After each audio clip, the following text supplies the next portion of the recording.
W imieniu Bar Studio i Big Book Festiwalu witam na spotkaniu i wykładzie z Amy Goodman, twórczynią Democracy Now!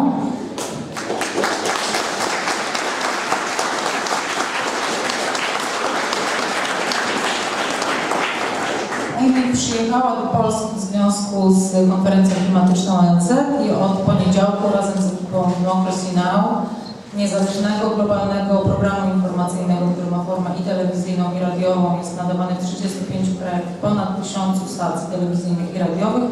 Pracowała przez cały tydzień i nadawała stąd różnego rodzaju relacje. Dziś wygłosi wykład o niezależnych mediach w czasach zmian klimatycznych i wojen. Po tym wykładzie oczywiście zaprosimy Państwa do dyskusji, do zadawania pytań. Ale Amy bardzo lubi indywidualną formę kontaktu i rozmowy. Będzie tu czekała na Państwa przy stoliku, żebyście się przysiadali i z nią rozmawiali. Tam na stoliku przy filarze obok wejścia mogą Państwo kupić jej najnowszą książkę The Silent Majority. To jest książka 5. wyroku Amy. Weszła na 11. miejsce listy bestsellerów New York Timesa. Zapraszamy, jest dostępna w cenie 40 zł, i oczywiście ją będzie później podpisywać. Całe to spotkanie od tej pory, gdy ja już zamilknę, będzie odbywało się w języku angielskim, także dyskusja. Jeśli ktoś z Państwa nie mówi płynnie po angielsku, to mam nadzieję, że sąsiad szeptanką pomoże. Amy Goodman od 1996 roku współprowadzi program Democracy Now! Jest laureatką Right Livelihood Award, nazywanej alternatywnym Noblem, a także laureatką bardzo wielu prestiżowych nagród dziennikarskich i powszechnie uznaną ikoną niezależnego dziennikarstwa na świecie. Amy Goodman, Democracy Now!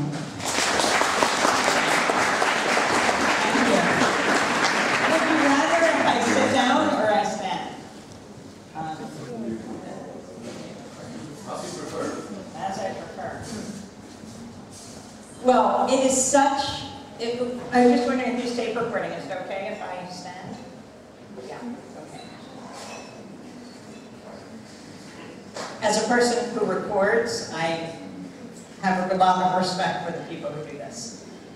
So, it is a great honor to be with all of you and to come to Warsaw. My grandmother was born in Rodno when it was Poland in 1897, and she lived until she was 108. She was a woman of 3 centuries, so it is wonderful to come back here. I did come here once. How many of you have heard of or have watched Democracy Now! Wow. How many of you heard that I was giving this talk tonight on Democracy Now! I tried to get it in before the end of the broadcast. You know, we spent Monday through Friday at the National Stadium broadcasting from COP19, from the UN Climate Summit. And it's been quite an experience, which I'll talk about in a little while. But let me give you a little background where Democracy Now! Comes from. We're celebrating 18 years in the next few months. I originally come from Pacifica Radio, which was founded in Berkeley, California in 1949, right after World War II. A conscientious objector, a war resistor named Lou Hill, came out of the detention camps after the war and said there has to be a media outlet that is not run by corporations that profit from war, but run by journalists and artists. And that's how Pacifica was born. The first station was called KPFA in Berkeley, California. 10 years later, Los Angeles got a Pacifica station called KPFK. My station in New York was born in 1960, WBAI.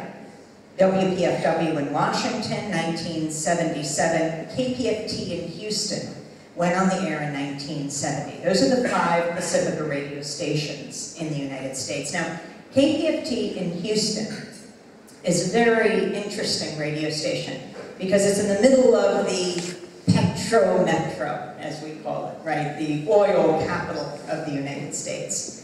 So KPFT goes on the air in 1970.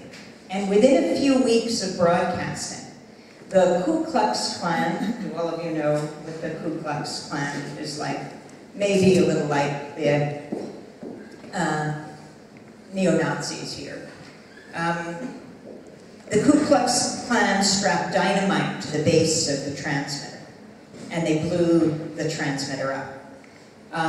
It's not as if Pacifica had the money to do advertising to let people know there was a new station in town, but this certainly blew it into the consciousness of the potential listening audience of Houston.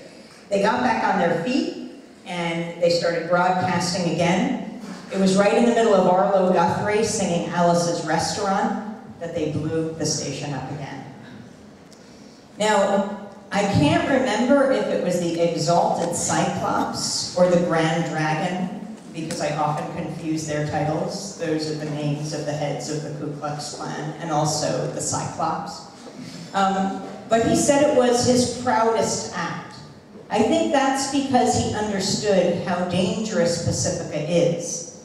Dangerous because it allows people to speak for themselves.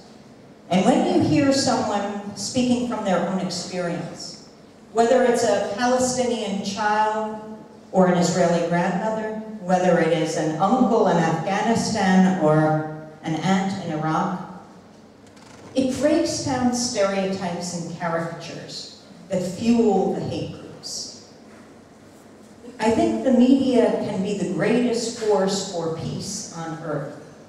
Instead, though, it's wielded as a weapon of war. And we have to change that.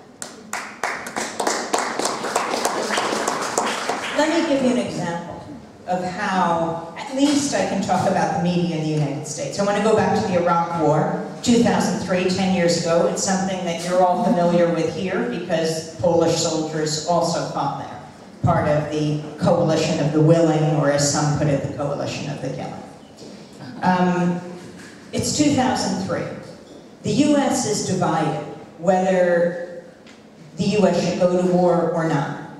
The whole question is whether Saddam Hussein has weapons of mass destruction. And that's where the media comes in. As Noam Chomsky says, the media manufactures consent for war. So, 6 weeks before the invasion, February 5th, 2003, General Colin Powell, then Secretary of State, goes to the United Nations and gives his push for war. Says there is indisputable evidence that Saddam Hussein has weapons of mass destruction. This was convincing to so many because he'd been dragging his feet on the war. And for him to say this, it was the final nail in the coffin for so many. So there's a media watch group in New York called FAIR, Fairness and Accuracy in Reporting. And they looked at the 2 weeks around Colin Powell's speech, that 6 weeks before the war. They looked at the 4 major nightly newscasts in the United States. How many of you have been in the United States? So the networks, the NBC Nightly News, ABC World News Tonight, CBS Evening News, and public broadcasting. And the nightly newscasts are very important because they set the agenda in the United States. So in those 4 major nightly newscasts, the 2 weeks around Colin Powell's speech, there were 393 interviews done around war. Guess how many were with anti-war leaders? Half the population for, half against the war. Do you think maybe 150 or around that? No. How many with peace leaders? 3. 3 of almost 400. That is no longer a mainstream media. That's an extreme media beating the drums for war. And that's what has to be challenged. We need a media that gives expression to the vast majority of people on the ground. My brother David and I, also a journalist, wrote a book called Static: Government Liars, Media Cheerleaders, and the People Who Fight Back. And the reason we called it static is even in this high-tech digital age with high-definition television and digital radio, still all we get is static. that veil of distortion and lies and misrepresentations and half-truths that obscure reality, when what we need the media to give us is the dictionary definition of static: criticism, opposition, unwanted interference. We need a media that covers power, not covers for power. We need a media that is the fourth estate, not for the state. And we need a media that covers the movements that create static and make history. My latest book, The Silenced Majority, I wrote with my colleague Dennis Moynihan, who is also here with us today. And it is based on, and I think Dennis is also going to be giving out those daily digests. This is, if you want to sign up, it's a great way to stay in touch. We send you our daily headlines every day, because Democracy Now! Is a daily news hour. You can give your address, or you can just give your email address if you want to.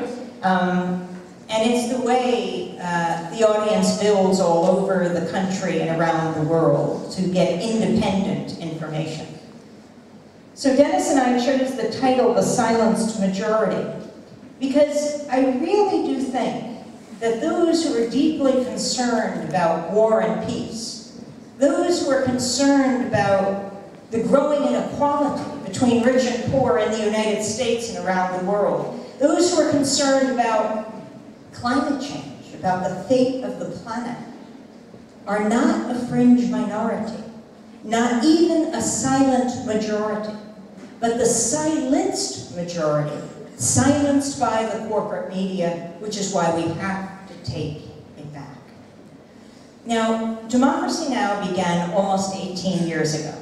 It was the 1996 national election in the United States, and we were the only daily election show in public broadcasting, on a few dozen community radio stations. And we were different than anyone else because, you know, I don't know how your elections are covered, but in the United States, it's always about the horse race. Who's ahead, who's behind, who's a little ahead. Already they're talking about Hillary Clinton's going to be running in 2016. Okay, she versus Christie, who is the governor of New Jersey. He's here, she's there. It has no meaning.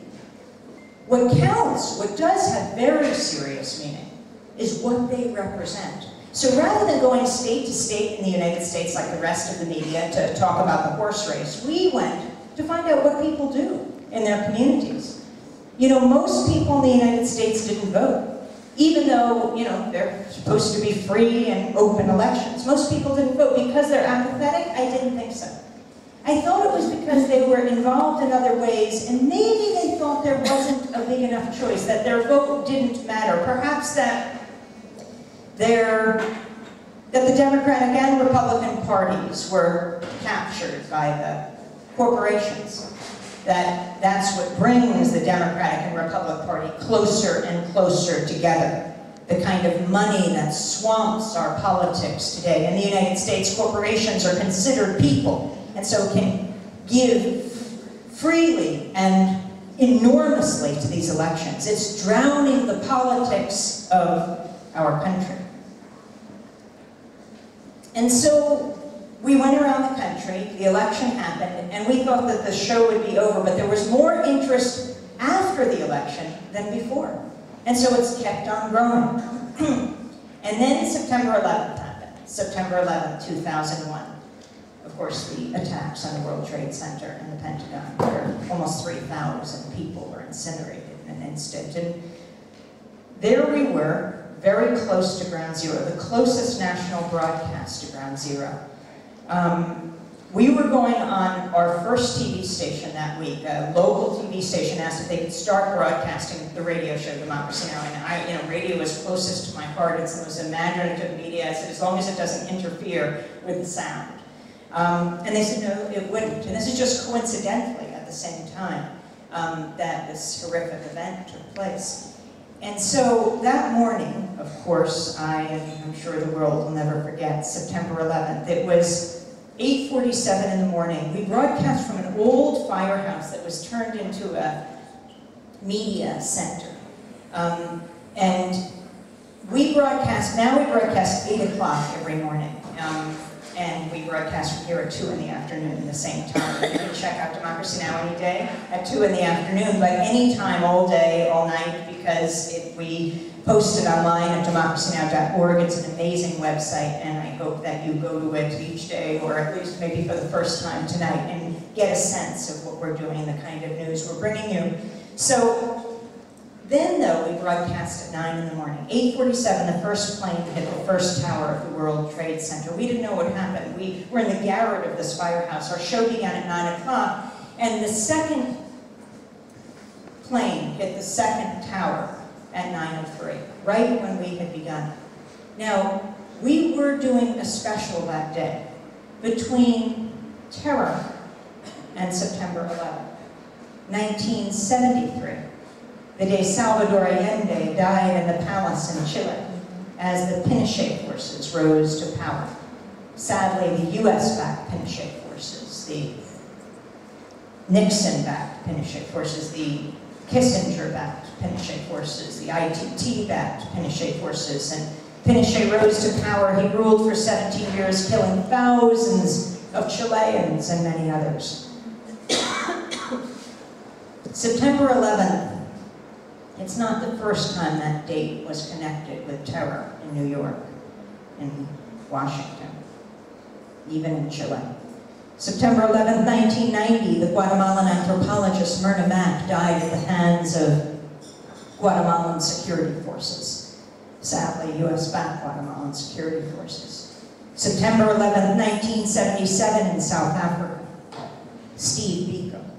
Steve Biko was being beaten to death in the back of a van by apartheid forces, US-backed apartheid forces. He died in the early morning hours of September 12, 1977. September 11, 1971, the Attica Uprising, a massive prison upstate New York, began September 9th. The prisoners rose up protesting prison conditions. September 13th, then New York Governor Nelson Rockefeller called out the state troopers, and they opened fire, killing scores of prisoners and guards, critically wounding hundreds of others. September 11th is not the first time terror was connected to that date, but it was a horrific moment. 3,000 people incinerated in an instant. We'll never know actually how many people died on that day, because we don't know the names of perhaps undocumented immigrants who worked around the World Trade Center or who lived there. But it was terrible. We, though, also have to have a uniform standard of justice. I mean, I remember we stayed in the firehouse, we broadcast all week, because what was being projected to the rest of the world, I mean, thousands of people were going to parks all over New York, they were comforting each other, they were lighting candles, but what was being projected to the rest of the world, I thought, was a kind of blood-curdling scream for revenge. It wasn't like that in New York. I think it was much more reflected by the stickers that artists put up around the city that said, "Our pain is not a cry for war." I remember Rita Lazar, a 69-year-old woman who lost her brother Abe Zalmanowitz on the 27th floor of the World Trade Center. He worked at Blue Cross Blue Shield, the insurance company, and he worked next to his friend Ed. And when the towers hit, Ed was a paraplegic. He didn't want to leave him, so he was waiting for the emergency workers to come up to help him take it down, and of course, they went down with so many others. And Rita didn't know what happened to her brother. She went from hospital to hospital, as so many did, looking perhaps to see if he was wounded. And then President Bush invoked Abe Zalmanowitz's story, calling him a national hero in the National Cathedral address he gave in Washington, D.C., and Rita said no. And she wrote a letter to the New York Times that actually got published. And she said, "Even as I know the worst pain of my life, it will not lessen that pain to know that a woman in Afghanistan will soon lose her brother." She said, "Not in my name, not in my brother's name." And then there was Phyllis and Orlando Rodriguez, who lost their son, Greg Ernesto Rodriguez, above the 100th floor of the World Trade Center. He worked for a big company called Cantor Fitzgerald. They lost almost 1,000 workers. And they too were so horrified by what had happened. But they saw the kind of bloodlust that was developing. And so they circulated a letter on the internet, and they said, please, let us not answer this violence with more violence, not in our son's name. And it was part of the Not in Our Name movement that led to September 11th Families for Peaceful Tomorrows. These were the voices that we felt it was critical to broadcast. And if we left the firehouse, we were right within the evacuation zone. The police, the firefighters, they wouldn't let us back, so we stayed there day after day. And we watched as the ashes all over the city in that area covered the area. When we went out, the parks that were filled with people were also being plastered with photographs of people that were lost. They'd say things like, there'd be a photograph and it would say, if you've seen my wife last seen in Tower 1, please call her husband. Or a picture of a young man, if you've seen my son last seen in Tower 2, please call his father with a phone number. And I thought how similar those images were to the pictures carried by the mothers of the disappeared in Argentina. September 11th united us with victims all over the world. I think it's critical that there be a universal standard of justice. That people like Osama bin Laden be held accountable for their actions, but also that people like Henry Kissinger, not only when you think about what his responsibility in Chile for thousands who died.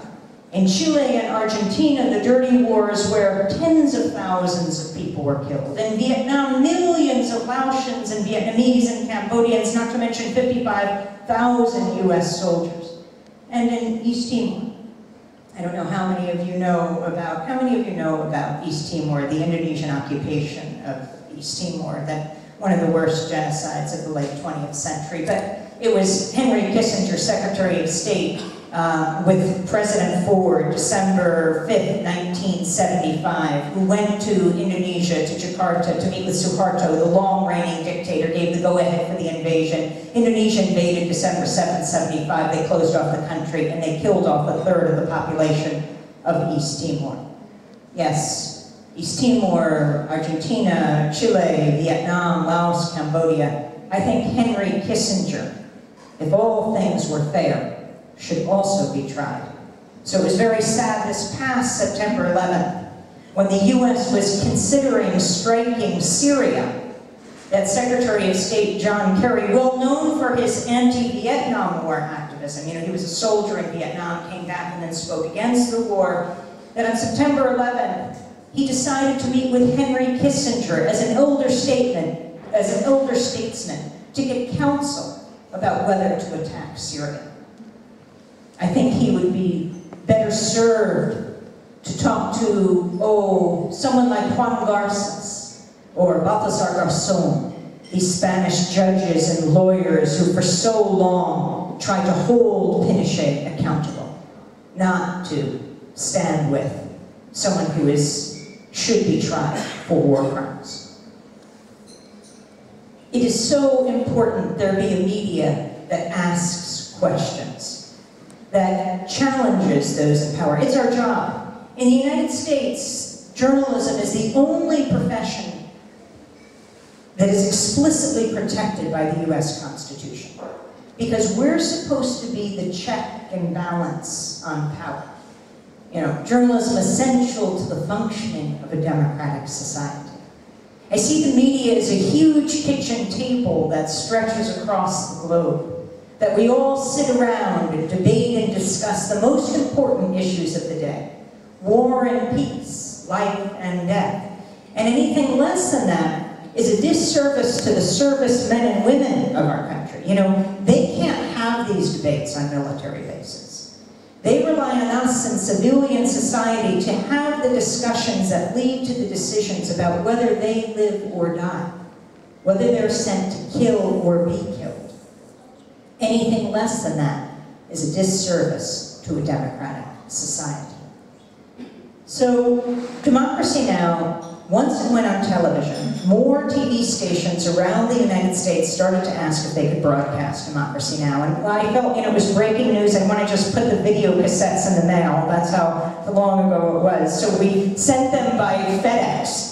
And soon the FedEx guys would come, like DHL, right? And they would have garbage bags filled with video cassettes, sending them to communities all over the country. And then when it would run on a TV station each day, the radio station would say, can we run that show? It's the only TV radio show in the United States, daily, grassroots, global news hour. And so soon it was not just Pacifica Radio and local college stations and community stations, but national public radio stations and PBS stations, and then started being picked up all over the world. We started with the internet 18 years ago, before any of the networks, out of necessity, because we couldn't afford what the networks could afford, and that's satellites to send their reports back to the main show. Big untold story in Iraq is the networks paid Saddam Hussein millions of dollars to use the satellites, CNN and the other networks. So we couldn't possibly afford that. So we worked out a way to send broadcast quality video through the internet. So, Democracy Now's Jeremy Scahill. How many of you know his work, Blackwater and Dirty Wars, The World is a Battlefield? Those are his two big books, and now a film made. I really encourage you to get this film here. It's about U.S. covert wars that are operated by JSOC, the Joint Special Operations Command, and the drone wars from Somalia to Afghanistan to Pakistan to Yemen. But Jeremy, when he was reporting for us in Iraq, he would go into the internet cafes when Saddam had that firewall preventing the email from going out. And he would divide the video broadcast that he would make into like 150 emails. It would go through like a screen door, and we'd piece it back together in New York, and we'd play these amazing 10-minute pieces, much more amazing than any of the networks. And then when we were covering Tahrir, our reporter, Sharif Abdel-Quddus, Sharif is Egyptian-American. He was with us for many years, and when Tahrir happened in 2011, he just flew back home, and he hasn't left, covering what is unfolding there. We'll see what direction this revolution takes. But Sharif comes from a very illustrious family in Egypt. His grandfather, the most famous writer in Egypt, Hassan Abdel-Quddus. And Sharif, when he flew into Tahrir, Mubarak had brought down the internet. And Sharif joked that this was Mubarak's worst mistake, because he said, we're Egyptian after all, we would have been inside on Facebook. And he said when he broke down the internet, we all had to go outside and see what was happening, and that was Tahrir, the uprising. But actually, he was only kidding. So actually, Mubarak couldn't do that by himself. He can't just flip the switch, right? He needed corporations to actually flip the switch. He worked with Naris Corporation in the United States, a subsidiary of Boeing, and they were the ones that flipped the switch. When people got extremely angry about this, that they shut off the communication for all the people of Egypt, they said we were only following orders. We've heard that before. So he shut off the internet, and then they put it back on, but the thugs in Tahrir, they started to break down all the satellites. So the networks that were there, they couldn't use their satellites. That's what they depend on. So they started to look like old Democracy Now!, sort of a Skype image, very fuzzy.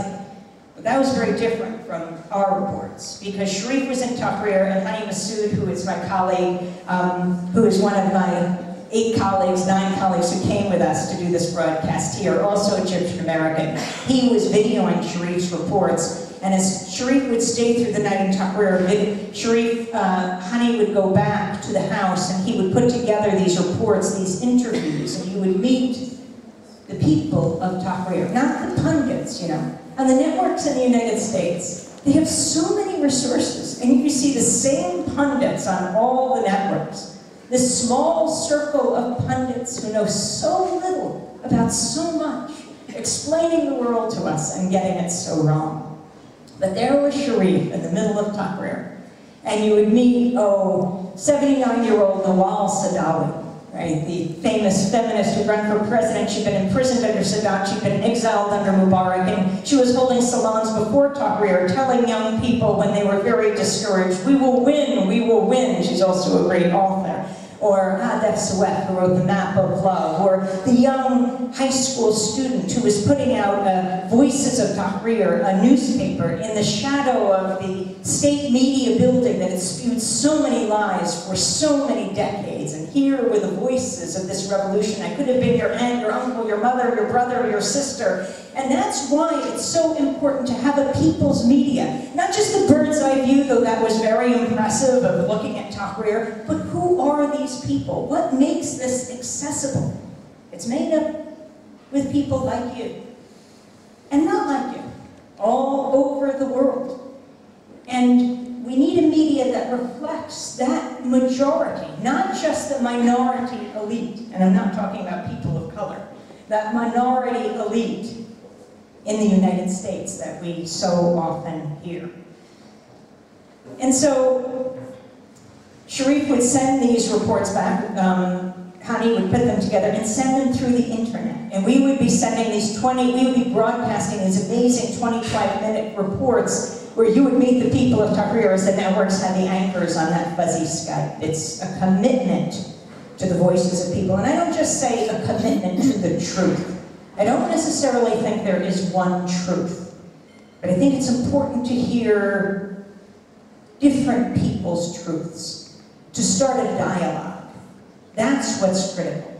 When you hear a child or an older person that could sound like your grandmother, your aunt, your uncle, you don't have to agree with them. I mean, how often do you agree with your family members? But it makes it less likely for you to want to destroy them. That's why I think the media can be the greatest force for peace on earth. In the United States, as I'm sure here and in other places, we are covering now how the police deal with protest and an increasing crackdown on protest. I mean, look at Occupy Wall Street, right? Let's sort of chronicle that year of activism. Actually, let me start before. Occupy Wall Street was September 17th, 2011. But what happened before that? In the summer, 1,200 people were arrested, making a circle around the White House, protesting the Keystone XL pipeline. That ties directly to what happened at the National Stadium, right, to the climate change conference. People in Canada, indigenous people, people in the United States and states from Nebraska throughout the United States down to Texas and the Gulf, who are deeply concerned about this dependence on fossil fuel and the pipelines that will stretch across the United States. And they're trying to stop it, to get President Obama not to approve this pipeline. And so it was the largest mass arrest in Washington that had ever happened. Among those who got arrested were Bill McKibben, the founder of 350.org, and Naomi Klein, the well-known author who wrote Shock Doctrine, The Rise of Disaster Capitalism, No Logo, and now writing a book on climate change. So this was a mass protest. And if you wonder if movements make a difference, I mean, I think history shows us the answer. Even before Occupy, you had the mass uprising in Wisconsin, people protesting the Republican governor, Scott Walker, because he was trying to crack down on the unions in Wisconsin, to strip them of their bargaining rights. And 150,000 Wisconsinites marched on the Capitol in Madison. Truly astounding. They'd never seen an uprising like this before. And then that fuels what happens in Washington, and that's at the end of August. And then September 17th happens, and thousands of people march to Zuccotti Park, and they take up residence there. And they coin the term the 99%. And if you think, well, you know, that fizzled out, that whole Occupy thing, you know, the police eviscerated the encampments. It hardly fizzled out. Maybe the encampments are gone, but is there a country in the world that hasn't heard this term, the 99%, and doesn't understand that term?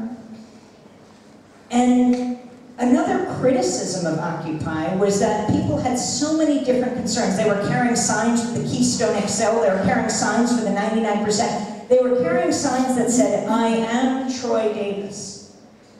And let me talk about that movement. Do you have the death penalty in Poland? So our country is very different. There is a very strong movement in the United States to get rid of the death penalty. I think at this point, 18 of the 50 states, plus the District of Columbia, which isn't a state yet. You know, so many people live in the nation's capital, but they are not a state. They don't have voting representative in Congress. They have these shadow delegates. It's amazing. It's an overwhelmingly African-American city. But about 18 states have said no to the death penalty. Because, you know, in Washington, it's completely deadlocked. And so the real action is now happening in the states of the United States, whether we're talking about the issue of women's reproductive rights and abortion, or whether we're talking about issues like the death penalty. They were carrying signs that said, "I am Troy Davis," because 4 days later, on September 21st, September 11th, 2011, Troy Davis was scheduled to die. Let me tell you a little about who Troy Davis was. We wrote a column that week called "Troy Davis and the Machinery of Death." On September 21st at 7 p.m., Troy Anthony Davis was scheduled to die. I was reporting live from outside Georgia's death row in Jackson, awaiting news about whether the Supreme Court would spare his life. Davis was sentenced to death for the murder of off-duty Savannah police officer Mark McPhail in 1989. 7 of the 9 non-police witnesses later recanted or changed their testimony, some alleging police intimidation for their original false statements. One who did not recant was the man who many have named as the actual killer. No physical evidence linked Davis to the shooting. Davis was one of more than 3,200 prisoners on death row in the United States. He had faced 3 prior execution dates. With each one, global awareness grew. Amnesty International took up his case, so did the NAACP, so did, many organizations. Calls for clemency came from Pope Benedict, former FBI Director William Sessions, former Republican Congress member from Georgia. But still, it seemed that the execution was moving forward. As we waited, the crowd swelled around the prison. The way it works in Georgia is the prison guards allow 150 people to protest on the grounds, to stand vigil. And then across the street, there were about 1,000 people, students from the historically black colleges of Spelman and Morehouse, where Dr. King went to school, came to Jackson to stand vigil, calling for the execution to be stopped. We came on the grounds, our team at Democracy Now!, and we didn't know what we would find. All the other media trucks, they told them they had to be aside, and we got one of the big trucks. So we thought, you know, if you're gonna play with the big boys, you need a truck bigger than theirs. So we got the biggest truck that CNN rents and Fox News, all of them rent, and they came a little later than the others, and the prison guard said, you have to be away from where the protesters are. But we were going to do a broadcast throughout the night. We didn't know what would happen, and I wasn't going to be standing there 6 hours just speaking. Our point was to give voice to the people that were there. Why would people travel from across the globe to bear witness? And you hear, you decide. So when the truck pulled up on the grounds, they rolled down the window and they said, where do you want this truck? And I said, well, the guards are saying we have to go where they said, no, this is your truck, where do you want it? So I said, well, actually, there's the protest pen over there, but I think, and they just careened that truck over to, and then the guards came over to them, but these guys got out. And like the cameramen we work with Televizia Polski here and here, these are big guys. And they got out of this truck with their cameras, and the guards stepped back. And they said, where exactly do you want to stand, the cameraman said. And I said, I guess I'll stand right against the rope. They handed me the microphone, they said, start broadcasting.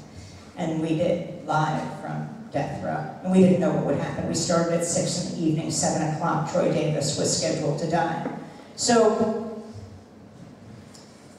right before that broadcast, there was a church down the road where Troy's family went to gather, and all these human rights groups held a news conference. They were allowed to be with Troy Davis from 9 to 3, but then they had to clear out because Troy Davis, they had to give him a physical. A physical. They called it a routine physical. See, in the United States, these men who are about to be killed, and some women, they get a physical right before they die. What had happened recently in Texas is a man attempted suicide right before he was going to be executed. They raced him to the hospital, they got him better, and then they executed him. So, routine physical. At a local church down the road, the head of the local NAACP, the National Association for the Advancement of Colored People, people of color, said, I don't get it. Routine physical so that they could make sure he's physically fit so they can strap him down so that they could put the murder juice in his arm. Make no mistake, they call it an execution. We call it murder, he said. Davis had turned down the special meal. Oh, when we came on the grounds, the press got a press packet. It was pretty slender. A lot of it focused on the dinner he would be served. He turned down the special meal. You can order anything you want as your last supper. But he said no. So they laid out what in fact he would be fed. They wrote grilled cheeseburgers, oven brown potatoes, baked beans, coleslaw, cookies, and a grape beverage. It also listed the lethal cocktail that would follow.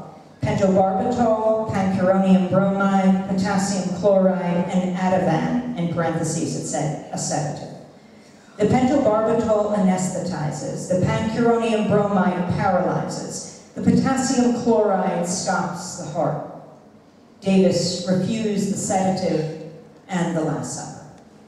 By 7 p.m., the U.S. Supreme Court was reportedly reviewing Davis's plea for a stay. The case was referred to Supreme Court Justice Clarence Thomas. Do any of you know, have you heard of Clarence Thomas? He's the most silent member of the court, one of the most conservative members of the court. He comes from Pinpoint, Georgia, right near Savannah, where Troy grew up, a community founded by freed slaves that's near Savannah. The chorus for clemency grew louder. Even the former prison warden of this prison, who believes in the death penalty, appealed to the governor and said, do not kill Troy Davis. He did not believe the evidence was convincing enough. The Supreme Court denied the plea. Davis's execution began at 10:53 p.m. A prison spokesperson delivered the news to the reporters outside. Time of death, 11:08 p.m. The eyewitnesses to the execution stepped out. According to an Associated Press reporter who was there, these were Troy Davis's final words. You know how it works. It's a complete ritual. The prisoner is brought out on a gurney into a room. His arms and legs, prison guards strap him down. And then they inject the chemicals into his arm. But right before they do that, they open a curtain, and there's a window. And the family of the murder victim is there. If the prisoner who's about to die wants someone there, they might be approved. And then there are reporters there. So that's the audience for the execution.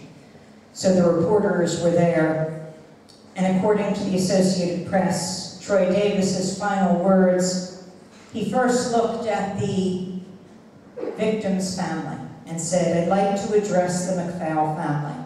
Let you know, I'm not the one who personally killed your son, your father, your brother. I'm innocent. The incident that happened that night is not my fault. I did not have a gun. All I can ask is that you look deeper into this case so that you really can finally see the truth. He then looked at the two people that were there for him. And he said, I ask my family and friends to continue to fight this fight. And then he looked at his executioners and said, for those about to take my life, God have mercy on your souls. May God bless your souls. The state of Georgia took Davis's body to Atlanta for an autopsy, charging his family for the transportation. On Troy Davis's death certificate, the cause of death is listed simply as homicide. As I stood on the grounds of the prison, just after Troy Davis was executed, the Department of Corrections threatened to pull the plug on our broadcast. It was about 1:45 to the show was over. I was reminded what Gandhi reportedly answered when he was asked what he thought of Western civilization. He said, "I think it would be a good idea." Yes, that was also what was happening, what was fueling Occupy Wall Street. A few days after Occupy took place, many people holding those signs, and these are the movements that fuel other movements. I don't think that the weakness of Occupy was the many different issues it represented, but rather its strength. That so many people saw inequity. You know, who is on death row? It's the poorest in the United States, and overwhelmingly Black and Latino. It's the poorest. And so often that is the case in so many aspects of society. And that's what the 99% is all about. And then you move from Occupy, you know, you had this amazing thing going on there where people were sending in pizza pies. The same thing happened in Wisconsin from all over the world to feed the protesters. You had Egyptians calling in local pizzerias to say, feed the protesters. And the protesters were very conservationist, let's put it that way. First of all, they're getting so many pizzas they couldn't possibly eat them themselves, so they set up these big, you know, open lunch buffets for anyone. And you could see right in the front of the line there were the bankers, right? Because they were occupying this area that was right in the middle of the banks, because the bankers heard there was a free lunch in town. And they would use the boxes of the pizza to write signs on them. And I remember in October, it got really cold and there was this freak snowstorm, and they cleared out all the signs so that they would be protected, except there was this one sign that stood in front of Occupy Wall Street as everyone was under their tarps that said, "Hell, snow, we won't go." So there's the issue of the death penalty in the United States. There's also the issue of solitary confinement. It's truly amazing. We, at Democracy Now! Went down to New Orleans a few weeks ago, and we broadcast from New Orleans as a prisoner who had spent decades at the Angola prison was dying of cancer. His name was Herman Wallace.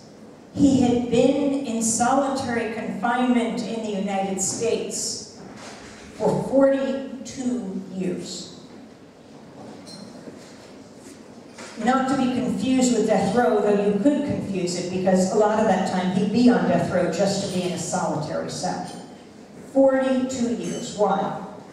In the 60s, he'd been involved in a robbery, went to jail, didn't say he shouldn't have gone to jail for that. And then in 1972, he and two others organized the first prison chapter of the Black Panther Party. And they were then accused of murdering a guard. Even the guard's wife, Teenie Barrett, said, "There's no evidence that links them to my husband's death. I want justice done, but there's no justice here." So that was the excuse that was used, and Albert Woodfox and Herman Wallace were put in solitary confinement, as was a man named Robert King. Robert King's conviction was overturned after 29 years. He left prison and he just started telling the story all over the United States. And one of the places he told the story was in California at Stanford University in Palo Alto. And a young woman heard this story named Jackie Summel. She was doing art and architecture at Stanford. She said, "How can it be?"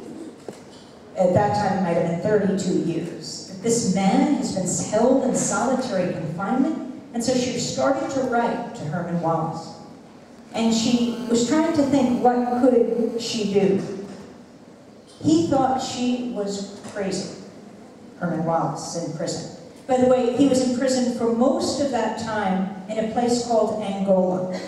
It's a plantation prison in Louisiana, named for the country in Africa where Africans were taken by Americans in slave ships, enslaved and brought to this plantation. Then it became a prison, and you'd have 5,000 overwhelmingly Black prisoners lorded over by white guards on horseback holding shotguns. That's the image of the Angola prison. The men would be picking cotton. But Herman was inside. He was in solitary. So Jackie starts writing, this young woman, to Herman Wallace. And a documentary was made about Herman. And he started to be able to talk to her and write to her. He said, Jackie, in your letter you asked me what sort of house does a man who lives in a 6-foot by 9-foot cell dream of? He thought she was nuts. Is that a dream of a house? A dream of freedom? She said, I want to build you a house, but we're going to build it together. And before long, this is what kept Herman going. He said, in front of the house, I have 3 squares of gardens. The gardens are the easiest for me to imagine, and I can see they would be certain to be full of gardenias, carnations, and tulips. This is of the utmost importance. I would like for guests to be able to smile and walk through flowers all year long. Well, I interviewed Jackie Summel the day on a Monday. She said that Herman's dream house will outlive his flesh and bones. Herman's legacy, his commitment to the people, and the story of his injustice. It's important to build this house in the incarceration capital of the world. See, Louisiana has the highest per capita incarceration rate in the United States, 13 times higher than that of China. It also leads the nation in people freed after being wrongfully convicted. The Angola Three, as they're known, Robert King, who was freed after 29 years, and Albert Woodfox, who's still in jail, was reunited with Herman Wallace the day after our broadcast. They were allowing them to say goodbye to Herman as he died of cancer. So as Robert's coming into the prison, he hears the news. The day after our broadcast, a Louisiana federal judge overturned Herman's conviction. So it was Robert who then told Albert, who was completely shackled, brought into the hospital cell of Herman.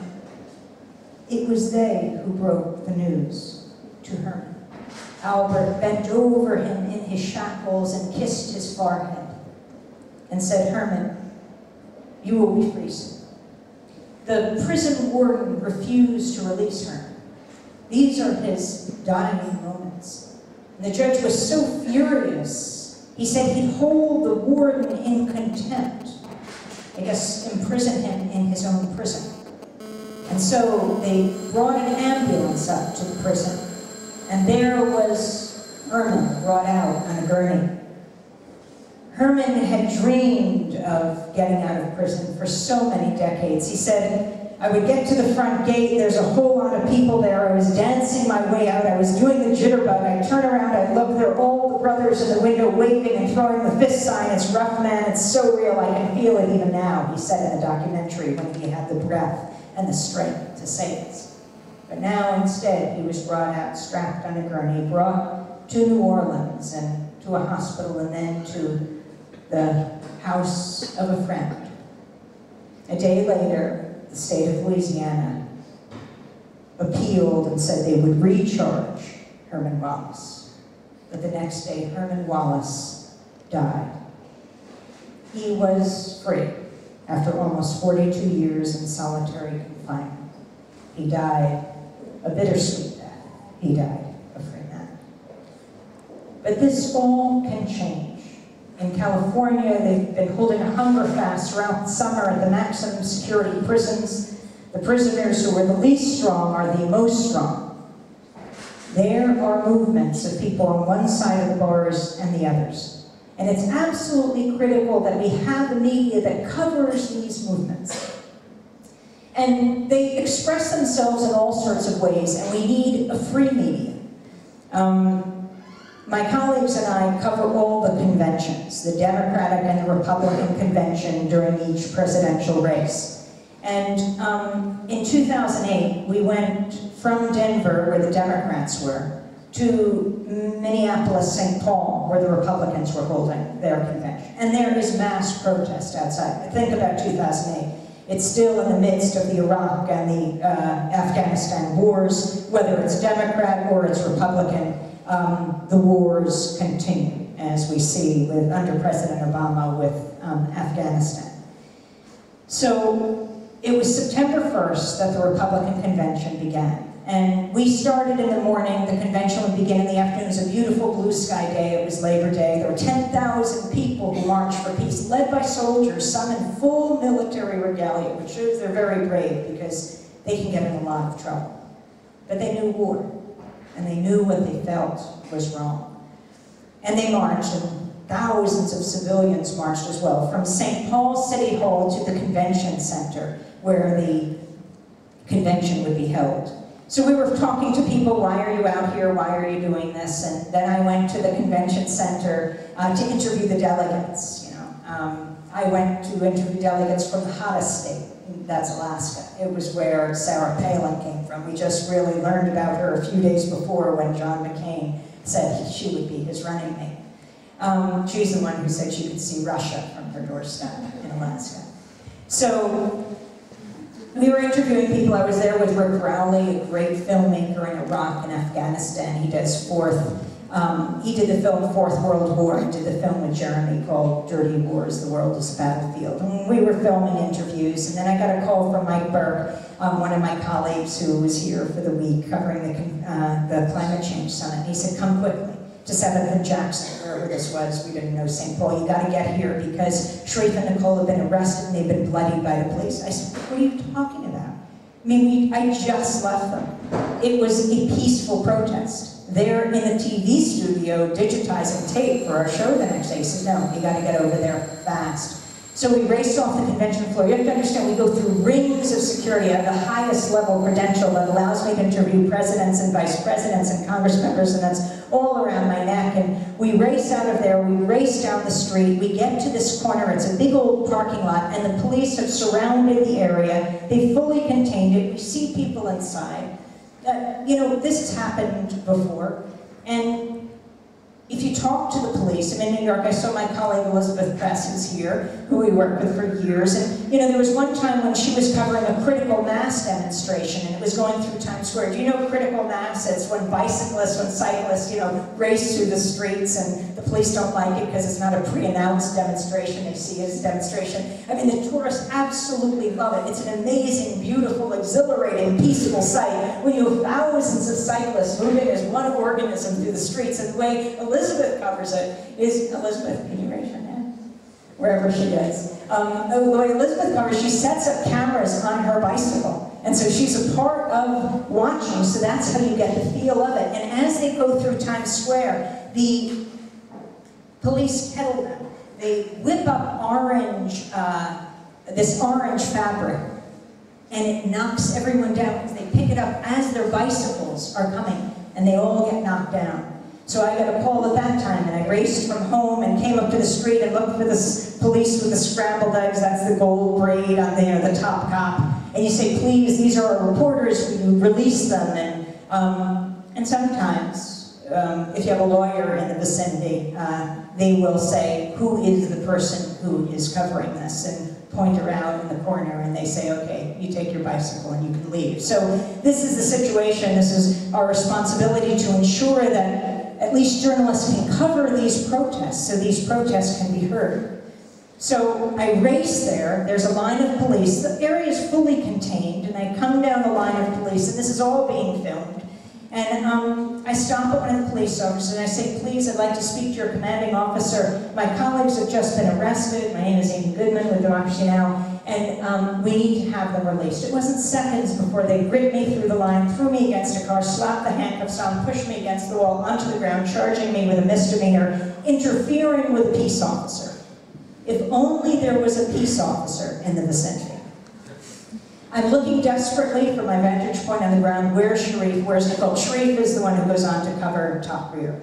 And I see Sharif across the parking lot, his arms behind his back, can't see Nicole anywhere. Finally, I'm brought to Sharif, and we're standing there, and we're demanding to be released. We say, you can see the credentials around our necks. And so the Secret Service comes over, and they rip the credentials off of our necks. And then they bring me into a police van with women, and there's Nicole. Oh, Sharif's arm was bleeding, Nicole's face was bleeding. And she had the credentials on, and I said, Nicole, what happened? She's handcuffed. And she said, well, we were in the TV station, we heard the commotion downstairs. They wouldn't have been doing their jobs if they hadn't picked up a camera, picked up the police downstairs, which is exactly what they did. And she's up against cars because it's a parking lot, and you see the riot police coming at them in full riot regalia from head to toe. And she is filming, and the police are coming at them, and they're saying, on your face, on your face. And it wasn't seconds. Now, she didn't plan to film her own violent arrest, but that's exactly what happened. It wasn't seconds before they come at her from behind and in front, and they take her down on her face, and her camera tumbles down. The first thing they do is pull the battery out. If you were wondering what it was, they wanted to stop happening. And then they have their knee or boot in her back, and she's on her face, and they're dragging her so they're bloodying her face. And Sharif is a very cool guy. And he's telling the rioting police, or riot police, to calm down. They take him, they throw him up against the wall, they kick him twice in the chest, and he goes down. And they charge them with felony, inciting a riot. They go to jail. I'm brought to the police garage where they've erected cages to put the protesters in. The response, there were so many people who called in, tweeted in, faxed in, emailed in to free us, that after a number of hours, first I was freed and then they were freed. So I was directly taken to the convention center because then the press wanted to interview us, what happened. And I was in the NBC skybox. And after I did the interview, an NBC reporter came over, and one of the corporate network reporters in the United States you always see on television. He says, I don't get it. Why wasn't I arrested? So I said, oh, were you outside covering the protest? And he said, no. So I said, well, that's the thing. I don't get arrested in the skybox either, right? 90% of life is just showing up. You've got to get out there. We have to go on the convention floor, interview the delegates. We've got to go into the corporate suites to find out who's sponsoring the Republican Governors Association, like the Koch brothers or the Democratic Senatorial Campaign Committee. We're not a party to the parties. We're journalists. We are apart from them. And we've got to get into the streets where the unwanted guests are. They have something important to say as well. Democracy is a messy thing. And it's our job to capture it all. And we shouldn't have to get a record when we put things on the record. So we sued the St. Paul, Minneapolis police and the Secret Service. It was actually the police who told us it was the Secret Service. You can never figure out all the layers of police and military at these, what are called national security functions. But we were so enraged when they pulled the security. I turned to the police officer who had tightened my handcuffs when I'd asked him to loosen them. And I said, you have no right to take her credentials. He said, that wasn't us, that was the Secret Service. So we had that evidence and would bring it up in the trial. And it was pretty unprecedented that the Secret Service tried to be severed from the case, saying it had nothing to do with them, but then the police said it did have to do with them. And so we did win a court settlement with the police and the Secret Service. And we wanted to send a message to the police as we moved into the next convention, that they would have to pay a price if they continue to arrest journalists, or if they continue to engage in any unlawful arrests. And we thought, where can we hold this news conference? It was in the fall of 2011 when we came back from Minneapolis and St. Paul, having worked out this deal, which also required that they work out a way of training police in dealing with reporters. And we thought, well, what better place than to hold it at Occupy Wall Street? The encampment was happening, and there wouldn't be a larger gathering of police anywhere else in New York. And so we made the announcement there. But it's absolutely critical that we have a free press, whether in Poland or the United States. And while a lot of the press calls itself free, you have to really look at who they are serving. I mean, when I talk about the corporate press, the mainstream press, that I don't think actually represents the mainstream, when you see them have their news conferences, attending the White House press conferences, they enjoy what I call the axis of evil. Bush coined the term axis of evil. Countries like Iran and North Korea. Well, I think reporters enjoy the axis of evil. That's trading truth for access.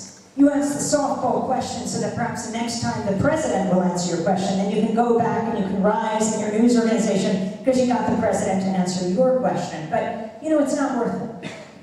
You have to ask tough questions. The politicians need journalists more than the journalists need the politicians. We simply have a job to do, and we mustn't be on bended knee to those in power, especially when we're covering war, when we're covering right now the drone wars that are taking place. You know, just as we're broadcasting from the National Stadium here, every day we're talking about drone strikes in places like Pakistan or Yemen.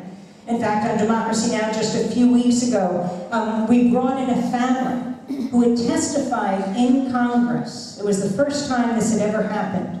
Testified in Congress about a drone strike. President Obama insists that these drone strikes only kill militants. But of course, how do we get the information about who these people are?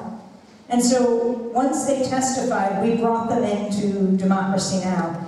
We brought in 9-year-old Nabila Rehman from northwest Pakistan. She was injured in a drone strike a year ago, along with her brother Zubair. He's now 13.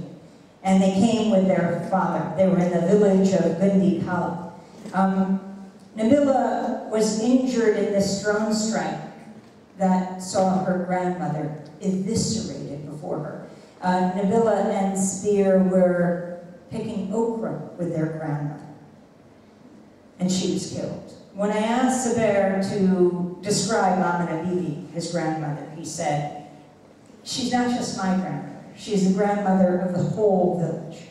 They were both injured. He's been operated on numerous times. They were absolutely terrified, but they felt to bear witness. Now, the United States did not grant a visa to their lawyer, who would have been the great translator, their navigator. I mean, understand, they have never been to the United States before. Their experience of the United States is being under a drone. So the bravery of them coming, even without their lawyer being there, who is denied a visa to come, was pretty astounding.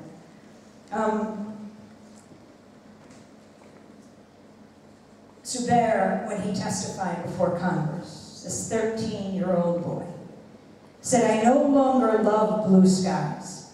In fact, I now prefer gray skies. The drones don't fly when the skies are gray.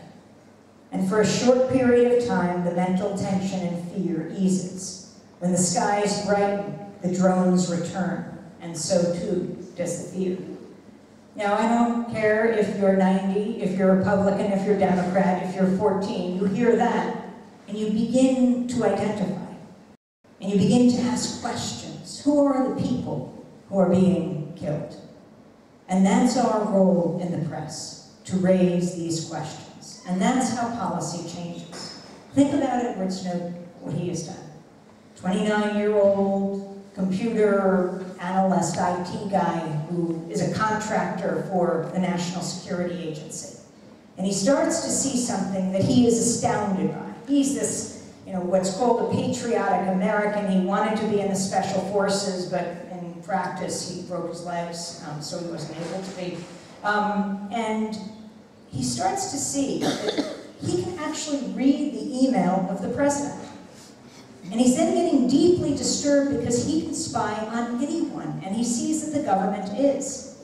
So he wants to get word out, but he knows how the government operates. The National Security Agency is many times larger than the Central Intelligence Agency. Very few Americans even knew what the National Security Agency was, just to give you a sense. They know about the CIA, but National Security Agency is much more shadowy. But this has all changed. Do you ever think that a person can make a difference? I was just at Keepa Cafe when we were going back and forth from the National Stadium. They have this little sticker on one of the tables of the Dalai Lama that said, if you ever thought an individual can't make a difference, have you ever tried sleeping with a mosquito? But Edward Snowden, he knows that the only way to get out information is to leave, because he sees how heavily surveilled people are in the United States. And he also says that even if he serves the rest of his life in prison, what matters most to him is that he opens up a debate, that people at least have information. So he flies to Hong Kong from Hawaii, and he meets Glenn Greenwald and Laura Poitras, two journalists, and they film him, and they begin to write stories based on the documents that he has. At first, But the Obama administration denies this, says he's a liar, they bring him up on espionage charges. But the problem is, the Obama administration puts whistleblowers in the corner.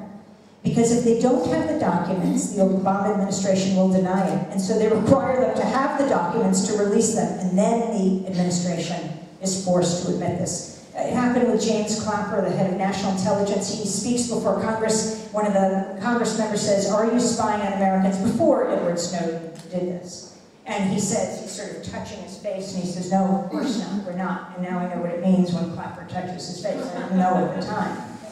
And now this is shown over and over, because after Snowden releases this information and Clapper says he's absolutely lying, and then the documents surface. Clapper says, I don't know what was asked. I don't know. I mean, why isn't he brought up on perjury charges? If you watch closely, as Colleen Rowley said, Colleen Rowley was voted like Time Woman of the Year. It was after September 11th. She was an FBI officer in Minneapolis. She said, if you watch carefully, these top intelligence guys do not swear to tell the truth before Congress like lay people have to do. But still, it seems to me, perjury is perjury if you lie before Congress. And that's just what he did. I mean, the Obama administration, it is frightening what has taken place. You have more whistleblowers gone after, prosecuted by the Obama administration, than under all previous presidents combined. You have this escalation of the drone wars. You have, of course, the war in Afghanistan, and then the strike that almost happened in Syria. You know what happened there is that President Obama was really alone. He thought he'd get his traditional war ally, Cameron, to agree, but Cameron said, no, I have to go to my parliament. He was confident he'd get the support every prime minister had for 150 years, but the members of parliament in Britain said no to him for the first time. And this leaves Obama out in the cold. Of course, he doesn't have the support of the UN, so he is forced to go to Congress. And even the people in his party, the Democrats, are saying, we can't vote for this. I mean, to say 95% of our districts are against the strike, a military strike on Syria, is to underestimate the response. And so Obama was forced to back off. You know, you had Putin offering this deal because they are sponsoring Syria, that Syria would give up its chemical weapons or have them regulated. And in the Iraq War, the same thing had happened. Many people have put forward deals, but if the president doesn't take it seriously, the US media doesn't report on these deals. But now Obama was backed into a corner, and here was a deal that was being offered, and so he took it. But it really was the victory of the American people saying no. And that's why grassroots movements matter. But what has happened under President Obama? You know, I think when he was elected in November of 2008, the world heaved a sigh of relief. Think about the previous 8 years under President Bush, from the war in Afghanistan to the war in Iraq. And here was this moment. People had worked so hard. I mean, he was the first African-American president, but the reason he had won, beating out Hillary Clinton in the Democratic primary, was because he had opposed the war in Iraq, and she hung on to that war. She voted for it when she was in the Senate to almost the very last minute until she saw she was losing for being opposed to a war, which was very surprising to American politicians. But that says a lot about the American people. And so here was President Obama in this land with a history of slavery. The first African-American president had won. I think people felt they were hitting their heads against a brick wall for so long, and that wall had become a door, and the door opened a crack. But the question is, would it be kicked open or slammed shut? And that's not up to one person in the White House, however powerful he is, when those who are used to having his ear whisper to him their demands. If he can't point out the window of the Oval Office and say, if I do that, they will storm the Bastille, if there's no one out there, he's in big trouble. And that's when he supports what you're calling for. What about when he doesn't? Still, people have to decide what they want, how they want to live, how they want the U.S. to be represented in the world. You know, he was the community organizer-in-chief. He organized on the south side of Chicago. But what happens when the community organizer-in-chief becomes the commander-in-chief? Who does the community organizing then? And I think that people had worked so hard, were so shocked at what they accomplished. And then there was this huge right-wing backlash against Obama that persists to this day. The birther movement saying, you know, he couldn't possibly be from the United States. You know, that othering, just purely racist. And people didn't want to be a part of that. But when you back off all of the things you believe in, you are not serving democracy. And I think that's what happened over those years. And then President Obama was reelected. He is the first to talk about the legacy of grassroots movements. And maybe I'll wrap up on a few of these stories, of these past historical grassroots movements, because this is a very big year. And then I'd love to take a few questions, and then I'll sign books, but you don't have to get a book, just come up and say hi, or if there's an issue you want covered. And I really do hope you sign up on that Daily Digest list so that we can keep in touch, and it's such a great honor to be here. But grassroots movements, how powerful and what a difference they make. During the Bush years, I was invited on CNN. It was when Obama was elected, but before he took office, and they were asking me to comment. It was when the Obamas went to the White House for the first time. So here you saw Michelle and Barack Obama, and there were pundits on in all different cities. And I saw them walking into the White House, and they were jabbering about something else. I said, wait, we have to take pause. You know, here they are. They're about to live in the White House. This first African-American couple, presidential couple, in this land that is, for centuries, had been involved with slavery. In a house, the most famous house in the world that had been built by slaves. We must take pause. And I thought about a house not so far from there on the eastern shore of Maryland. It's where Frederick Douglass, how many of you have heard of Frederick Douglass? He was the greatest abolitionist in the United States. He was African-American, born on the eastern shore of Maryland, and he was enslaved himself. And he was a troublesome slave. And so he was brought to a man named Ed Covey. His property was called Mount Misery, to break.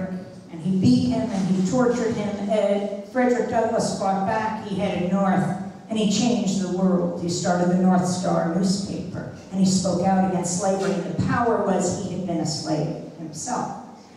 That property, Mount Misery, was bought in the early 2000s, I think 2003, by Donald Rumsfeld, the Secretary of Defense, to be near his close friend, Dick Cheney, the Vice President. Donald Rumsfeld owns Mount Misery. And I was so astounded by this, that, you know, Donald Rumsfeld, who approved the torture from Abu Ghraib to Guantanamo, who, you know, when talking about the standing of the prisoners, and he said, I stand for many hours down and see what the issue is. So I wasn't sure, could this possibly be true, or I read a lot about it, but, you know, especially for you students, the internet is remarkable. We have to keep it open and free, but it can be a tremendous rumor mill, so you really have to double and triple check your facts. So Dennis Moynihan and I, we headed down to St. Michael's so that I could see this for myself. And I didn't know where to go. And, you know, how would I know where he lives? But I saw an organic coffee shop ahead of us. I love coffee, and I thought, well, they will tell the truth. So I went and I said, excuse me, and they said, can we help you? And I said, yes, could you tell me where Donald Rumsfeld, the Secretary of Defense, lives? They said, oh, just go down the road, you'll hit Mount Pleasant Road, don't go down that road, make a right and then another right, and you'll hit Mount Misery Road, go down that road, and he lives at the end of it. So we drive down the road, we didn't go down Mount Pleasant, we took a right and another right, it seemed we couldn't go right enough. And then we got to Mount Misery, and I got out and I was photographing the area, and I was thinking, does Donald Rumsfeld know the significance of this place where Frederick Douglass, the most famous slave and abolitionist in American history, was tortured? And I hone in on the area as the Secret Service are coming in, and I see the stake in the ground that says Mount Misery. So we race out of there because the Secret Service are coming up to us, and there's an old black church down the road. It's Sunday morning. I go in to ask people about it, and there's an older woman in the sanctuary, and I said, well, what do you think this historic place, Frederick Douglass. Now, Donald Rumsfeld owns the place that he was tortured, and she said, I can't comment right now, we're in church. Now, from Mount Misery to Mount Hope, that's a cemetery upstate New York. I was speaking at a college, and a young woman came up to me after and said, would you come with me to the cemetery, because that's where Frederick Douglass was buried. Wow. So I said, yes, it's the middle of a snowstorm, I'm flying to Denver, but at 4 in the morning I'll meet you and we'll look at his gravestone. And we go and we brush off the snowflakes, and it's absolutely amazing. And then she says, come to yet another grave. It's Susan B. Anthony. Susan B. Anthony was the woman who fought for women's suffrage in the United States. And there was Susan B. Anthony buried next to her sister. Susan B. Anthony and Frederick Douglass were not only allies, they were friends. There's a statue of them, not general, but a statue of them having tea together. The women's rights movement, the abolitionist movement, the civil rights movement, the environmental movement, the gay and lesbian movement, these are the movements that have made the United States great. And these are the movements we should know about. Like Rosa Parks. How many of you have heard of Rosa Parks? The reason I tell that story of Rosa Parks, the woman who integrated the transportation system of the United States, is because her story is extremely famous in the United States. Every kid knows it, but they are told about it wrong in the media. You know, on December 1st, 1955, Rosa Parks sits down on a bus in Montgomery, Alabama, and refuses to get up when the bus driver demands she stand up for a white passenger. She says no. So the bus driver calls the police, they arrest her, and it begins the Montgomery bus boycott. 4 days later, she goes to court, and the Montgomery Improvement Association holds its meeting to choose a leader to lead the bus boycott for a year that will bring the bus system of Montgomery to its knees. And they choose as their leader a young minister who's just come into town, Dr. Martin Luther King. Yes, Rosa Parks helped to launch Dr. Martin Luther King. 50 years ago, this past August, was the famous March on Washington, when Dr. King delivered his I Have a Dream speech. Not as famous a speech came 4 years later, April 4th, 1967, a year to the day before Dr. King was assassinated in Memphis, Tennessee.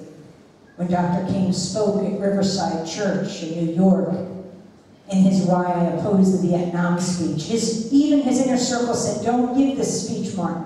You got the President of the United States, Lyndon Johnson, after Kennedy was assassinated, 50 years ago today. You got the President of the United States, Lyndon Johnson, to sign the Civil Rights Act, to sign the Voting Rights Act. This war isn't your war, it's not your issue. And he said, yes, it is. And he spoke against violence, talking about the country he loves, the United States, saying it's the greatest purveyor of violence on earth. A year later, he would be gunned down in Memphis as he was organizing sanitation workers to organize a local union, Local 1707. So he got his start because Rosa Parks dares to sit down on the bus. So how does the media get Rosa's story wrong? When she died a few years ago, Democracy Now!, and again, check out democracynow.org, raced to Washington. She was the first African-American woman to lay in state in the Capitol Rotunda, and then her body was brought to a church. Thousands came out for the service. Oprah was inside, Cicely Tyson was inside. We were outside where the loudspeakers were, where it's often so much more interesting to be. I talked to a young college student. I said, what are you doing here? She said, oh, I emailed my professors this morning. I said, I won't be in class today. I'm going to get an education. And, they told her story. And what did the media, I remember specifically CNN saying Rosa Parks was a tired seamstress. She was no troublemaker. That's where they got it wrong. Rosa Parks was a first-class troublemaker. She knew exactly what she was doing. She was the secretary of the NAACP. That's a civil rights organization in the United States. She worked under E.D. Nixon. He was president. He came out of radical labor politics. He had worked with A. Philip Randolph, the greatest organizer of the 20th century, who organized the 1963 March on Washington that Dr. King gave his I Have a Dream speech. And Eleanor Roosevelt brought A. Philip Randolph to meet FDR, President Roosevelt, to describe the condition of working people, of black people. This was in the 1940s. And Roosevelt listened carefully and said, I don't disagree with anything you've said, but you'll have to make me do it. Make me do it, he said. And that has to be the mantra, the watchword of any democratic society. Progress comes from struggle, from people organizing. President Obama, when he was first running for president, was in the backyard of a house of a family in New Jersey. About 100 people were there asking questions. At the very end, someone raised their hand and said to Senator Obama at the time, what are you going to do about the Middle East? And he repeated the story of A. Philip Randolph meeting President Roosevelt, and he repeated, make me do it. As the granddaughter of an Orthodox rabbi whose wife came from Poland in 1897, that question, what are you going to do about the Middle East, is very, very important. As a granddaughter of a family who died in the Holocaust, it's very important. The message that I take from that horror of that time that I grew up with, my grandmother wailing when she got the message. My mother would tell me the story, of course I wasn't born yet, of who had died in Eastern Europe. The message I took from that was never again. Not just never again for Jews, but never again, anywhere, for anyone. Which was why I, like many Jews in the United States, are deeply concerned about what's happening to the Palestinians, and an issue we often cover on Democracy Now! But I wanted to end by going back to Rosa Parks, because why the media got it wrong is Rosa Parks was a troublemaker, right? She was a first-class activist. She was the secretary of an organization that fought for integration, fought for equality. She'd been organizing for years. The media denigrates activists, but what can be more noble than dedicating your life to making the world a better place? And to show how brave Rosa was, just go back a few months in that year. This is a long time ago, 10 years after World War II, 1955. You know, black soldiers come back from fighting, come back to the United States, and they're not allowed to eat in white restaurants, to sit at white counters, to go to white bathrooms. It was astounding what they faced. The summer of 1955 is the story of Emmett Till. A 14-year-old boy, his mother Mamie, they're living in Chicago, sends him to get out of the city for the summer to Money, Mississippi, to be with his aunt and uncle and cousins. And he's asleep at night with his family, and a white mob comes and they rip him out of bed. They lynch him, and he ends up in the bottom of the Tallahatchie River. They say he wolf-whistled at a white woman. When his body was dredged up and sent back to Chicago, this is a story that Rosa Parks knew very well when she sat down on the bus a few months later. When his body was sent back, his mother, Mamie, said she wanted the casket open for the wake and the funeral. She wanted the world to see the ravages of racism, the brutality of bigotry. And so thousands passed by his casket and saw his distended, mutilated head. And then Jet Magazine and other black publications actually took photographs. And they were seared into the history and consciousness of our country. Mamie Till had something very important to teach the press of today. Show the pictures. Show the images. Could you imagine if for just 1 week we actually saw the images of war? We saw above the fold of the surviving newspapers a picture of a baby dead on the ground in Afghanistan, and the story of her life, naming who she is. At the head of every radio or TV newscast telling us the story of Zubair in Pakistan or Yemen and what happened to his grandmother. Could you imagine if on everyone's Facebook wall for just 1 week, if every email, every tweet told us a story about some soldier dead or dying, or a woman with her legs blown off by a drone strike? For just 1 week, Americans, Poles, people around the world are compassionate. They would say, no, war is not the answer to conflict in the 21st century. And I'll just end with this. Back in World War II, as I'm steeped in this history here, coming to Poland, which has been quite astounding. Tomorrow we leave, we will drive early in the morning to Treblinka to pay our respects and then come back and fly back to New York. World War II, this German brother and sister, many of you may know their story, Hans and Sophie Scholl. They weren't Jewish, they were German Christians. And they thought, what can we do in the face of the Nazi atrocity? Together with their professor and other students and workers, they formed the White Rose Collective. And they decided to put out a series of pamphlets so that the Germans would never be able to say we didn't know. They made 6 pamphlets in all. And on one of them was written the words, "We will not be silent." They would distribute them every which way. In the middle of the night, drop them in an alleyway, in a marketplace, in a schoolyard, and ultimately they were caught. The Nazis charged them, tried them, convicted them, and beheaded them. Hans and Sophie Scholl had something very important to teach us all. What they said should be the Hippocratic oath of the media today, should be the Hippocratic oath of us all today. We will not be silent. Democracy Now!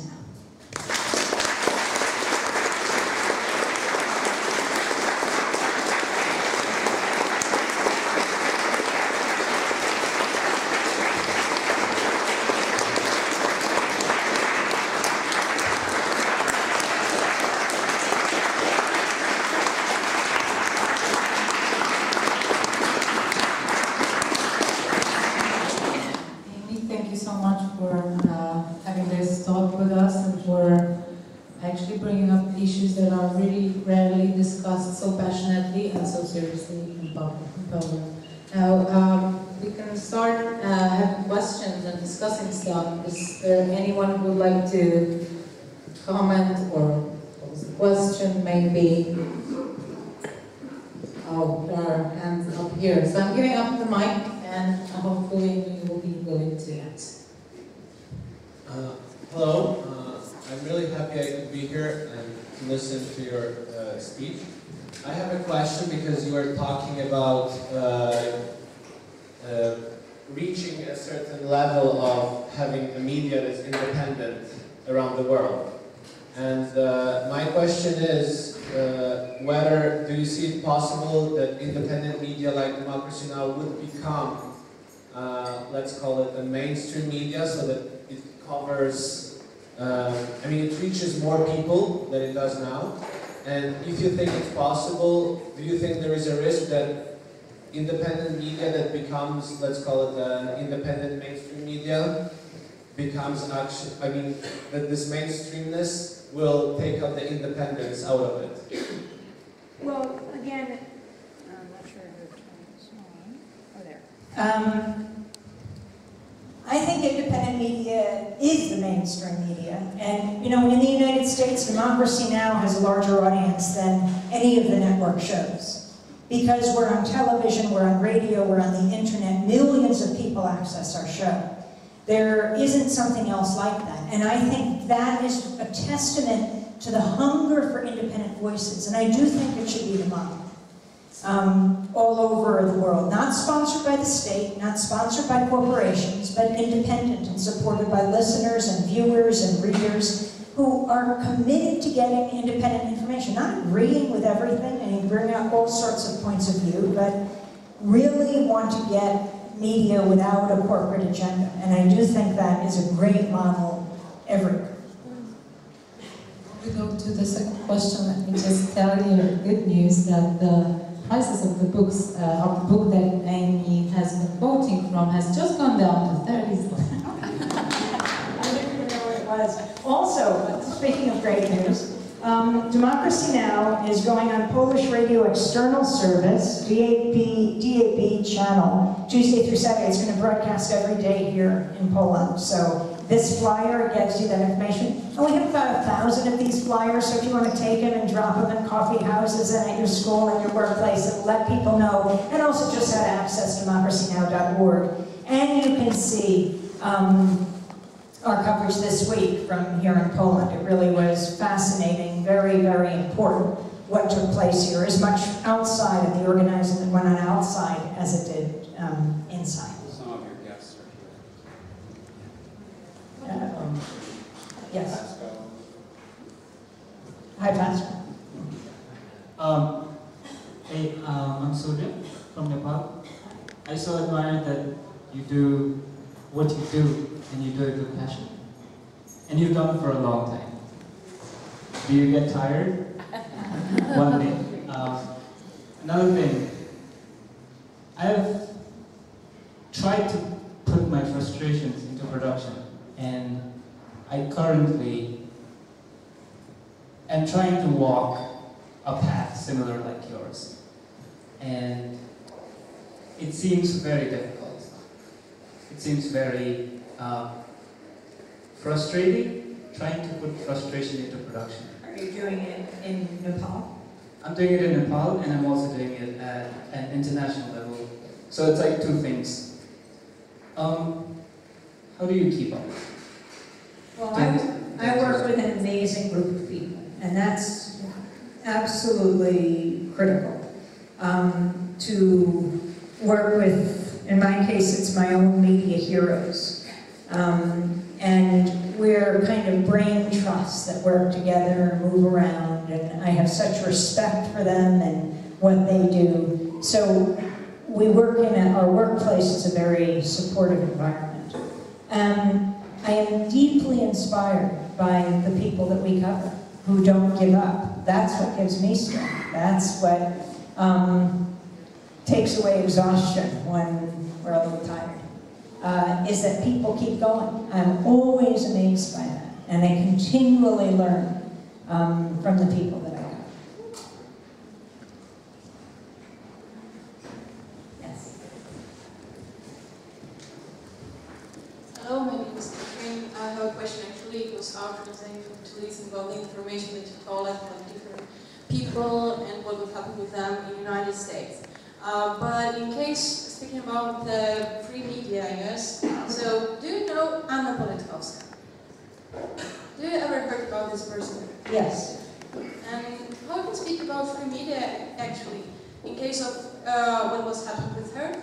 And do you really believe, after the situation was what happened with her, do you really believe in the value of free media, like it should be? Well, you clearly are very passionate about that. Why don't you explain what happened?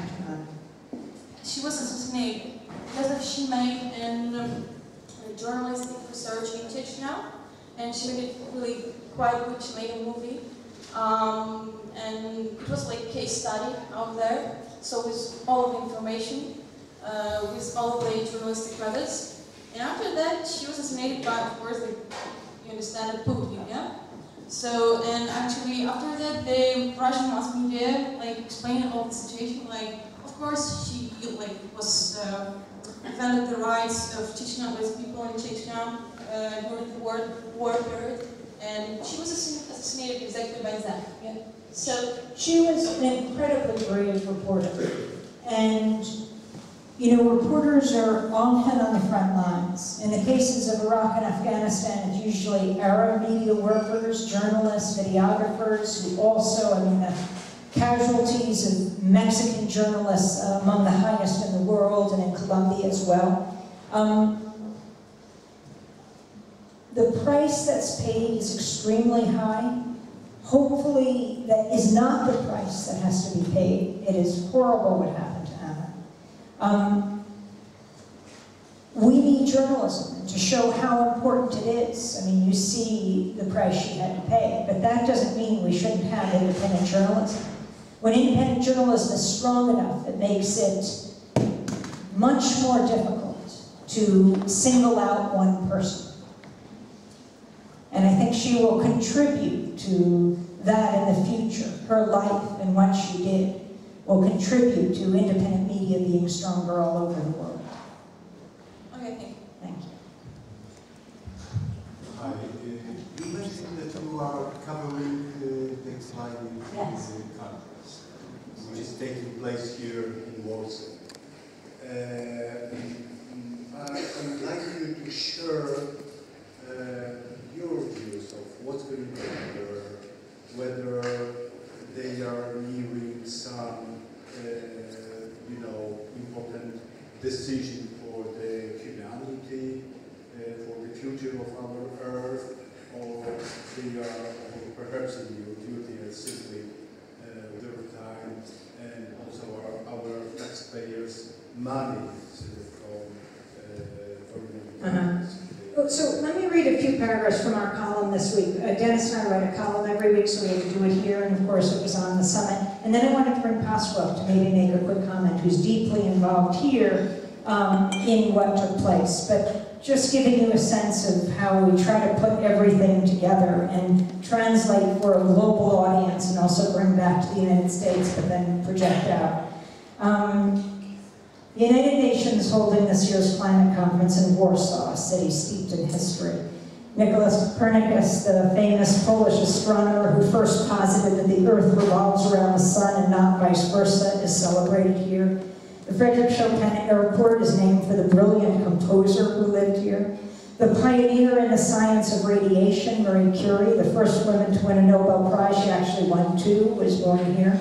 Here also the Warsaw Ghetto, one of the many awful hallmarks of the Holocaust, where hundreds of thousands of Jews were imprisoned before being shipped to their deaths at Treblinka and other Nazi concentration camps. It was under the oppression of the German occupiers that the Jews of the ghetto rose up in a courageous act of self-defense. Later, inspired by the ghetto uprising, the non-Jewish residents of Warsaw rose up as well and fought for 2 months before being crushed. By the end of World War II, 6 million Poles, half of them Jews, had been killed, 85% of Warsaw demolished.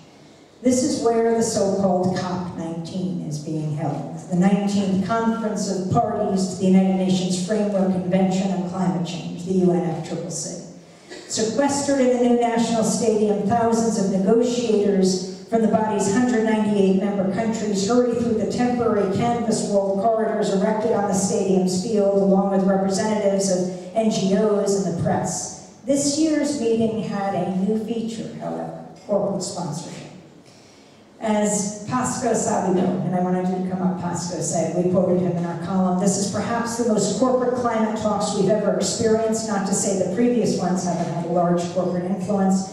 He says, but what's different this time is the level of institutionalization, the degree to which the Polish government and the UN have welcomed this with open arms and have actively encouraged it. Pasqua works with CEO, the Corporate Europe Observatory, which published this great little pamphlet, a guide, called the COP19 Guide to Corporate Lobbying, Climate Crooks and the Polish Government's Partners in Crime.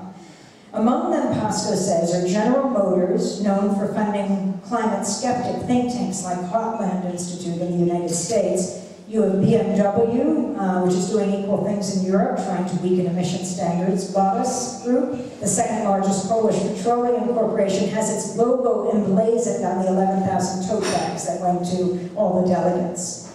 Poland gets 80 to 90% of its power from coal, and as you know, it hosted this parallel, and this was unparalleled, it hadn't happened before, World International Coal and Climate Summit.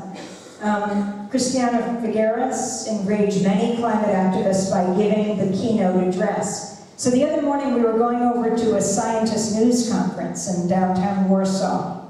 And outside the summit, Greenpeace activists, maybe some of you saw this, hung from the Ministry of Economy with a huge banner in red and white of the Polish flag. They had this banner that said, who rules Poland, coal industry or the people? And then another banner, who rules the world, fossil fuel industry or the people? On the plaza below, hundreds rallied against coal, arriving in a procession called Cough for coal with 2 huge 9-foot inflated blue lungs signifying the destructive impact of coal on the atmosphere and human health. Back at the stadium where we were broadcasting, activists were chanting, WTF, WTF. I know what you think it means, but it's actually, where's the finance?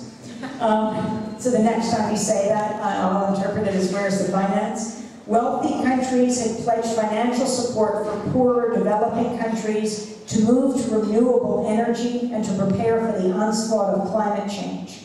Oxfam estimates to date this fund, Hillary Clinton promised in Copenhagen $100 billion, 7.6 billion has been raised so far. Now, be clear, this is not charity. The idea is polluters pay. The Philippines' chief climate change negotiator, Yeb Sanyo, you might have heard about him this week. He engaged in a hunger fast for this full 2 weeks, but he won't use the word hunger because he said it would insult the people of the Philippines because they are, in many parts, because of the typhoon, the worst typhoon to make landfall in the history of the world dealing with hunger. But he has led this fast, and now they're going to do a fast a day, a week around the world.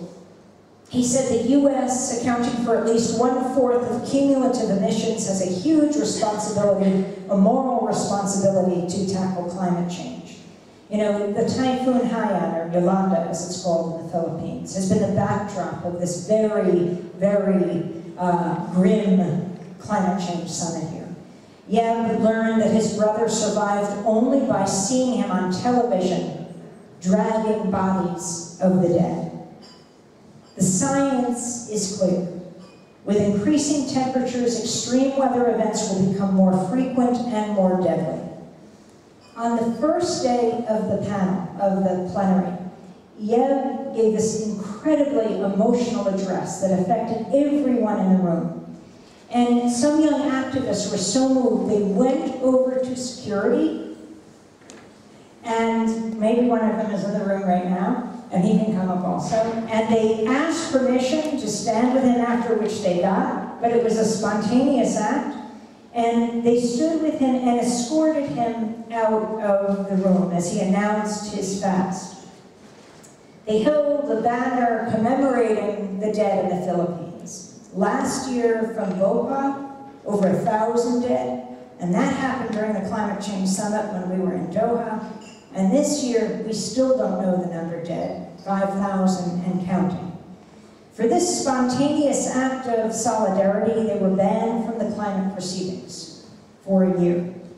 Among the people we interviewed were Clémence Hutin. She's a young French woman who came from Paris, deeply concerned about climate change. We couldn't interview her inside the stadium because she's banned. So we had to interview her outside. And she said, I don't understand why civil society is not welcome here, yet corporations are. I think that's a very important issue to end on. And maybe both of you would like to come for just 1 minute to explain further where you think this climate change summit leaves us as we move next year to Lima, Peru, and the next year where there's supposed to be a binding agreement in Paris, France, and what that will look like.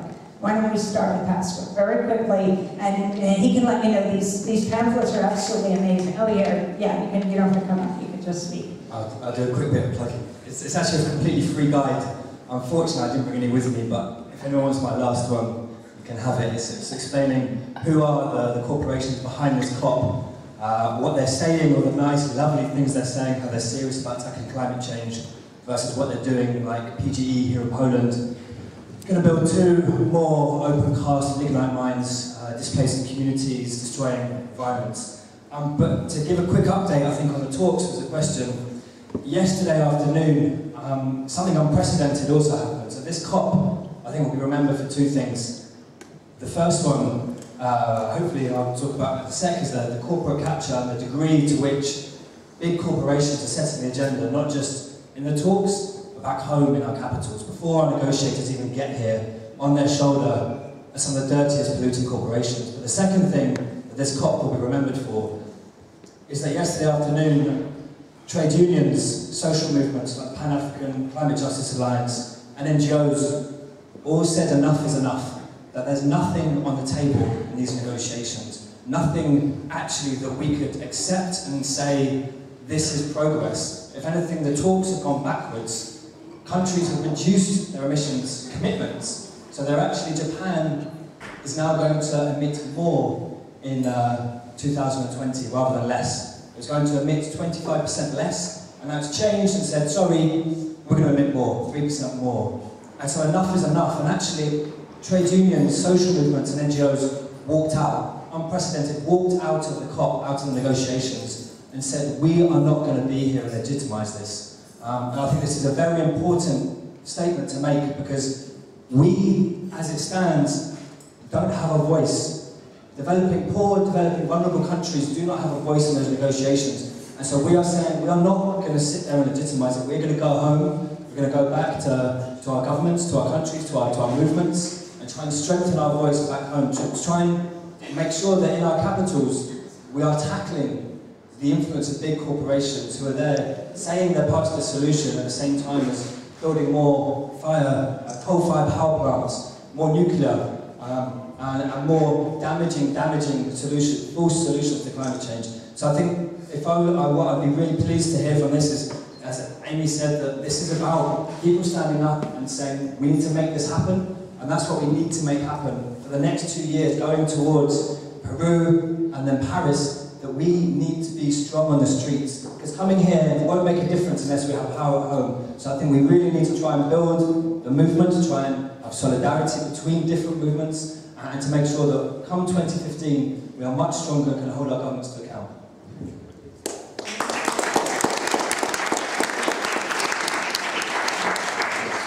Yeah, and I think I was one of the 3 that was debadged and taken. My name's Graham Hallett. I'm from the US, and I was one of the 3 that was debadged for carrying the sign that... Meaning banned. Meaning banned, yeah.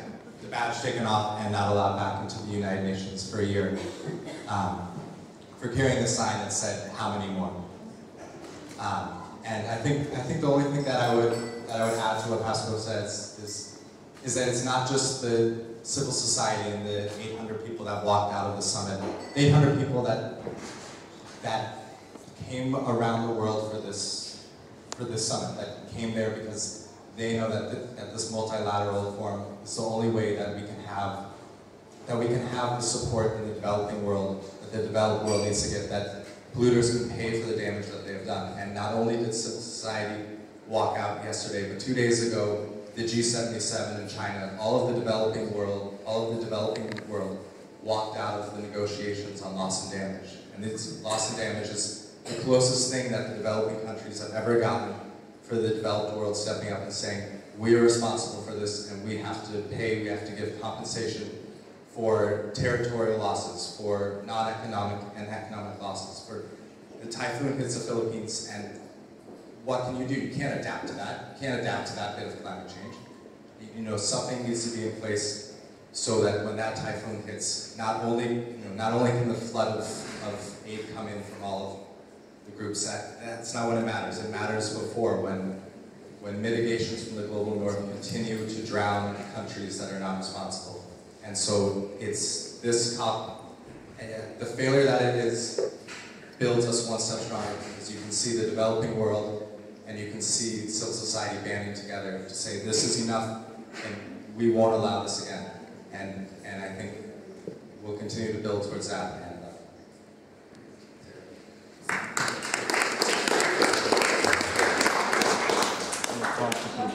Why don't we take one more question, and then I'll go sit there. I often find it's also a wonderful way to just meet people individually and talk to people, especially if you don't like to speak in loud groups. And thank you very much, Graham.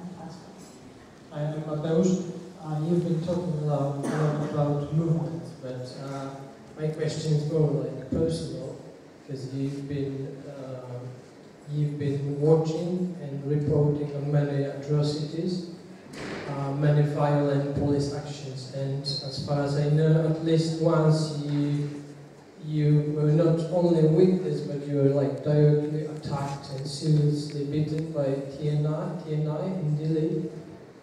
And in a way, you mentioned how you cope with that, but this is a trauma that many people can't handle. Many war correspondents are like problem-ridden, and they don't know how to cope with this experiences. But you seem to carry on and to keep on good fight. So this is my personal question, and do excuse me if it recalls like unpleasant memories. The people of East Timor are remarkably brave. And for those of you who never heard of East Timor, I once asked my niece when I was covering it, she was 6 years old, have you ever heard of East Timor? And she said, I heard of East, but I never heard of Timor. So, it's this tiny country, 300 miles above Australia. And it was occupied by Portugal for hundreds of years. But Portugal withdrew in '74, they declared their independence. East Timor had never been a part of Indonesia. He's referring to TNI, the Indonesian army. And then Indonesia invaded. They didn't want an example of independence in this very oppressed archipelago of 13,000 islands. And so, as I described before, December 7, 1975, with the approval of the US government, Indonesia invaded Timor, and they occupied East Timor until 1999. I went to Timor in 90 and 91 with an extremely brave journalist named Alan Aaron. And in 91, we went in October. At the end of October 1991, and we went to the main Catholic church in Delhi. It's a Catholic country because it was colonized by Portugal. And when we went in, the women were crying, and we didn't know if it was just the standard sorrow of Timor or if something bad had just happened. So after Mass, they showed us blood on the steps. The Indonesian military had surrounded it, the church, and they killed a young man inside named Sebastian Gomez. And the reason that these young people were all in the church is because for the first time in 17 years, from 75 to 91, a UN delegation was going to go to Timor to investigate the human rights situation, and people took refuge in all the churches because it was the one institution allowed to stand. So young people would come from work, from home, they didn't want to be arrested before they could talk to this delegation. And the Indonesian military surrounded the church, shouted to and killed this guy named Sebastian. So the next day there's this mass funeral. Bishop Bello held the funeral, he later won the Nobel Peace Prize. And the people marched to the cemetery. 2 weeks later, we learned that the delegation wasn't going to come. We later learned it was at the behest of the United States. For the first time, word would get out. And 90% of the weapons used in the invasion were from the United States. The Indonesian army, the fourth largest in the world, was trained, armed, and financed by the United States. So we learned that the delegation wouldn't come. So all these people had taken refuge in the churches. They had nowhere to go. They were afraid they would immediately be arrested. And then we heard that in desperation, the people would hold a march 2 weeks after that first funeral to commemorate Sebastian and the killing. So we followed this march to the cemetery. It retraced its steps. Dili is the capital of Timor, and they retraced their steps to the Santa Cruz Cemetery. And people were incredibly brave. The Indonesian military lined the route, and they marched, they put up their hands in the V sign, and they shouted, Viva East Timor, Viva Independence, Viva Sebastian. They didn't even know Sebastian, but they knew that the Indonesian military had shot into the church, the last sanctuary allowed to stand. It was November 12, 1991. It was about 8 o'clock in the morning, and the people marched to the cemetery. There were thousands of people in the road, and then we saw from the direction the procession had come, hundreds of Indonesian soldiers marching up with their US M16s at the ready position. We were interviewing people, why are you doing this? It's, you could die, you could lose your life, and they would say, for my mother, for my father, for my village, it was wiped out. Many, many young people, 16, 17, 18, and when we saw the soldiers marching up, we thought maybe we could head off this attack. They had committed many massacres in the past, but never in front of Western journalists. So maybe if they saw us. So Alan Aaron and I walked to the front of the crowd, and we always hid our equipment because we didn't want to endanger Timorese who were caught talking to Western journalists. Immediately would be arrested, disappeared. But now we wanted to show who we were. So I put my microphone from my bag and I held it up. I put my headphones on. Alan put the camera above his head, and we walked to the front of the crowd. The soldiers marched up 12 to 15 abreast, US M16s at the ready position. They swept around the corner, they swept past us. Without warning, without hesitation, without provocation, they opened fire on the crowd, gunning everyone down. First one to go down was a little boy behind us. He had his hands up in the V sign. Then a group of soldiers came at me, and they grabbed my microphone, waving it at me to say, this is what we don't want. They slammed me to the ground with their boots and rifle butts. Then Alan had gotten a photograph of them opening fire, and then he threw himself on top of me to protect me. And they took their US M16s like baseball bats, and they slammed them against his skull until they fractured it. So we were laying on the ground. Alan was covered in blood. They were killing everyone around us. A group of them then got in a firing squad line with the guns at our heads. They'd stripped us now of everything, and they were screaming two things. Politique and Australia. Politique, because they were saying we were political to witness this. Australia, they were demanding to know if we were from Australia. But politique, political, that is our job as journalists, is to go to where the silence is.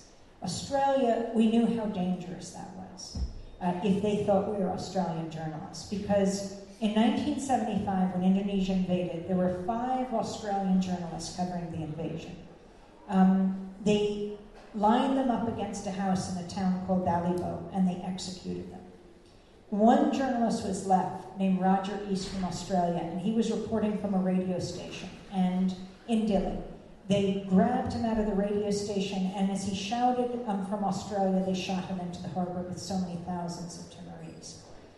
The Australian government hardly protested the killing of their journalists. We believe because years later, Australia and Indonesia would sign the Timor Gap Treaty, dividing up Timor's oil between Australia and Indonesia. Oil is the source of so much pain in the world. So as we lay there covered in blood, the guns at our heads, I kept shouting back, America, America, we're from America. The only thing I had left was my passport.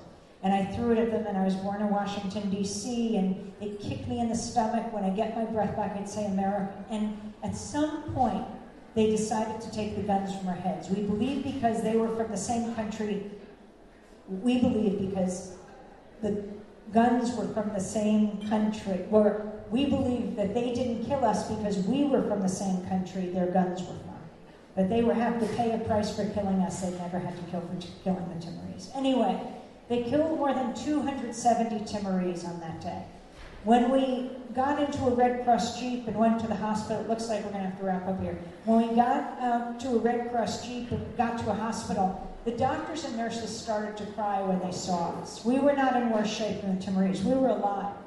But I think because, and I'll end on this thought, of what we represent to the people of Timor, and not just us and not just Timor, all over the world, I think we represent two things, the sword and the shield. The sword, in our case, in the United States, all too often, the U.S. government uses guns, like in Afghanistan and Iraq, or provides them to human rights abusing regimes, like the Indonesian military.